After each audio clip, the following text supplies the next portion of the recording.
First up on our Focus at 4, we're taking our daily check-in at the Gabriel Hall punishment phase of his capital murder trial. Hall was accused of killing a College Station man during a home invasion back in 2011. Trying to keep that convicted killer off death row, the defense attorneys continued to call witnesses to the stand today, one being Hall's PE teacher from elementary school.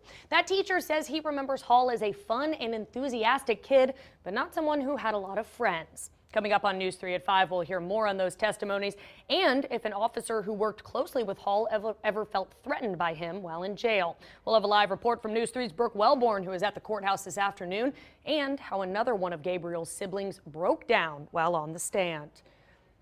An announcement from Washington this morning has many conservative Republicans in Congress really sighing with relief. House Speaker John Boehner told colleagues today that he will be resigning from the House of Representatives at the end of next month. Boehner has been facing a floor vote in the House on whether or not he would be kept as Speaker moving forward. The vote was being pushed by Tea Partiers who really just don't think Boehner is conservative enough and that he wasn't working hard enough to support their Tea Party causes, like stripping Planned Parenthood of government funding. More mainstream Republicans are saying that this will come back to haunt them as a party.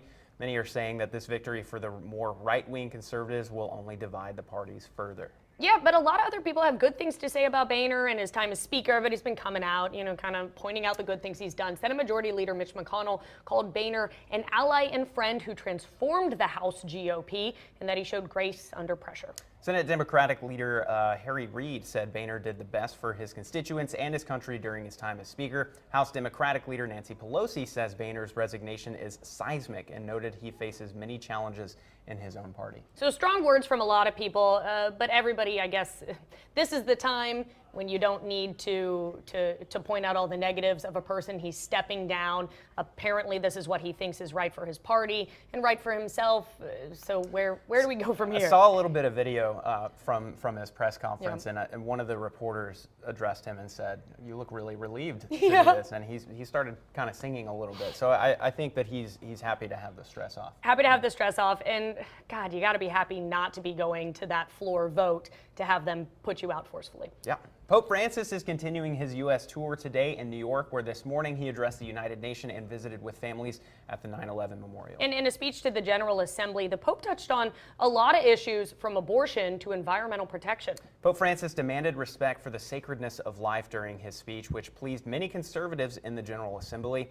Pope also declared a right of the environment, meaning humankind has no authority to abuse or destroy it, which pleased more liberal members. Then after that address to the General Assembly, Pope Francis said a prayer of remembrance at an interfaith ceremony at the 9/11 Memorial Museum. He also met with families of 9/11 victims at the memorial as well and prayed for peace for our violent world. This is the Pope's second stop on his 3-city tour of the United States. I gotta ask, when is this guy gonna sleep? I feel like he's been all over the place doing everything. He has. He has not minced any words, and I don't think he's wasted a moment of this trip to really, I hate to call it an agenda for a holy man, but he's talking about stuff and he's not holding back, which I think a lot of people appreciate. And in an odd way, I think for the political parties, because he's basing this on faith and not politics, he's uniting some parts of the parties. It's been interesting to see the reactions, and I don't know, I read somewhere that Congress looked like they just wanted to have a big collective group hug after hearing him speak. That's great. Good pep talk. Let's do it.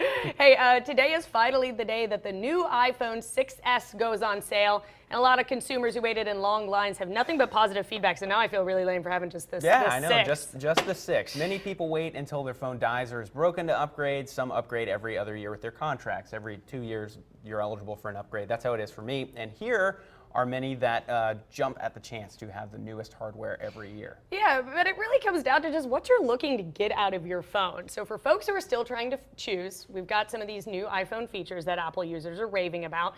The new phone features 3D Touch, where your screen detects pressure to trigger shortcuts and previews. Wow. And the new phone also features live photos, which I don't really understand this yet, but it means your phone also captures the seconds before a photo is taken in order to bring that moment to life, which to me just sounds terrifying because I never look good until that last moment when the photo is taken. I guess if you only have time for one photo, somebody blinks, then it's okay because you've got two There, other okay, photos to yeah, look for at. the blinkers out there, yeah. The new phone also features Hey Siri, which allows you to talk to Siri without actually touching your phone. Simply say, Hey Siri, and Siri will answer you. Many people at the stores across the entire world waited in line for days, of course, always, in order to be among the first to receive the iPhone 6s.